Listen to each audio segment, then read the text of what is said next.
Et vous nous rejoignez sur Radio J, nous sommes en direct et vous pouvez nous écouter sur notre site internet radioj.fr. Nous sommes à présent en ligne avec l'avocat Oudi Bloch, vice-président de l'Organisation juive européenne. Bonjour Oudi. Bonjour Ilana. Merci beaucoup d'être avec nous ce matin. Alors la semaine dernière, on l'apprenait, on en a parlé d'ailleurs sur cette antenne, la maire de Barcelone suspendait son jumelage avec la ville de Tel Aviv en raison, je cite, de l'apartheid et des violations systématiques des droits de l'homme en Israël. Sí, Ilana, pero me gustaría decirle a la alcaldesa de Barcelona que en Israël no hay apartheid. Que decir lo contrario es mentir. Bon, vous m'avez compris, il n'y a pas d'apartheid en Israël. L'apartheid, c'est quoi? C'est une politique de ségrégation raciale institutionnalisée par les lois. En Israël, tous les citoyens, quelle que soit leur religion, leur couleur de peau, leur genre, leurs préférences sexuelles, leurs idées politiques, ont les mêmes droits, peuvent exercer les mêmes métiers. Il y a des Israéliens chrétiens, musulmans, druzes, à des postes stratégiques dans la justice, l'armée, la police, les hôpitaux, la fonction publique, mais aussi consuls, ambassadeurs. Il y a des députés musulmans et même islamistes qui siègent à la Knesset et qui participaient au précédent gouvernement israélien. La langue arabe est utilisée dans toutes les administrations, sur tous les panneaux de signalisation, les panneaux des rues. Elle est enseignée à l'école pour ceux qui le veulent. Le prétendu apartheid n'existe que dans les fantasmes de ceux qui veulent y croire. En revanche, fait notable, Oudi, le jumelage avec Gaza n'a pas été suspendu.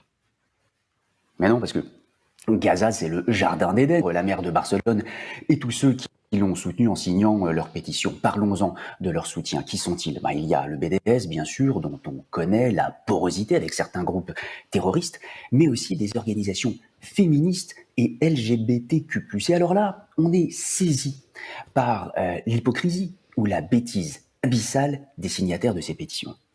À Gaza, le Hamas traque les homosexuels jusque sur les réseaux sociaux. S'ils sont pris, ils sont jetés du haut des toits des immeubles. L'autorité palestinienne les emprisonne et les torture. Selon un récent rapport de l'ONU en mars 2021, de nombreux homosexuels palestiniens finissent par s'enfuir. Pour aller où? En Israël, bien sûr. Quant aux féministes, elles n'ont pas dû bien comprendre ce que signifie être une femme sous la charia imposée par le Hamas. Quelques exemples non exhaustif. Il n'existe aucune loi contre les violences faites aux femmes à Gaza. En revanche, les crimes d'honneur, eux, sont assez bien tolérés. Le témoignage d'une femme vaut la moitié de celui d'un homme. La part d'héritage d'une femme est la moitié de celle d'un homme. La police des mœurs s'assure que les femmes sont bien couvertes d'un hijab dans la rue et les lieux publics. Femmes qui n'ont pas le droit de fumer en public, qui n'ont pas le droit de monter à moto, trop impudiques. Qui résisterait à ce petit paradis? Alors comment comprendre finalement cette décision, Oudi? Eh bien, faisons quelques comparaisons.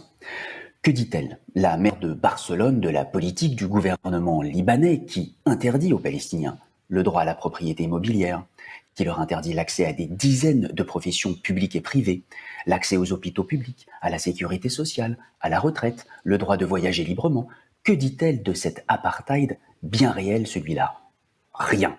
Que dit-elle quand Mahmoud Abbas déclare, je cite, « Nous exigeons un État palestinien et aucune présence juive ne sera tolérée dans ce futur État » et qui punit de mort la vente de terres à des juifs? Que dit-elle? Rien.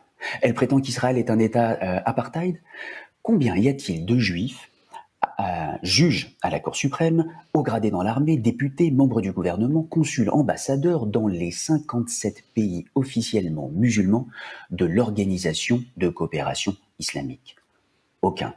Combien y a-t-il de juifs dans les territoires palestiniens? Aucun, sauf les otages. Cette décision de suspendre les relations avec Tel Aviv n'a pas été prise en faveur des Palestiniens, mais contre Israël, le seul État juif de la planète. Vous me voyez venir, oui, l'antisionisme est un antisémitisme. La semaine dernière, un Palestinien du quartier d'Issaouia à Jérusalem-Est, membre du FPLP, a assassiné 3 Israéliens juifs, dont 2 frères de 6 ans et 8 ans. Alors peut-être, la maire de Barcelone remplacera-t-elle pour un futur jumelage Tel Aviv Paris Saouia. Eh bien, merci beaucoup, Oudi Bloch, pour ce point très important. Je le rappelle, vous êtes avocat, vice-président de l'Organisation juive européenne et on aimerait beaucoup que vous reparliez espagnol, pourquoi pas, sur cette antenne pour une prochaine chronique, peut-être exclusivement en espagnol. Très bel accent, en tout cas, Oudi. Bravo, on vous félicite. Merci beaucoup. Merci. Vous restez avec nous. On vous retrouve très bientôt. Oudi également en binôme avec la présidente de l'OJE, Muriel Ouaknin-Melki. Je vous dis donc à bientôt sur Radio J. Montez le son.